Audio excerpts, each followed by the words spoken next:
నమస్కారం అండి. మీకు తెలియగలంది కష్టాలు పడ్డారు.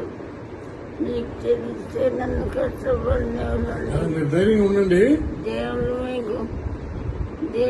మీకు నన్ను సరే ధైర్యంగా ఉండండి. రాజుగారు అన్ని చూసుకుంటారేమా?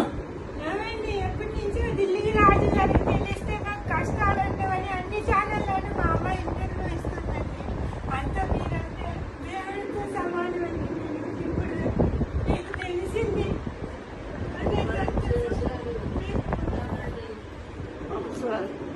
దిద్రాజు గారు, మీరు ఇదివరకు నాకు చేసే సహాయం నేను ఎప్పుడూ మర్చిపోను. రాజమండ్రి షూటింగ్లో ఉండి కూడా సరే ఆయాసపడద్దు, మాట్లాడద్దు, ధైర్యంగా ఉండండి. నేను చెప్తాను, రాజుగారితో చెప్తాను. మీరు పడుకోండి, రెస్ట్ తీసుకోండి.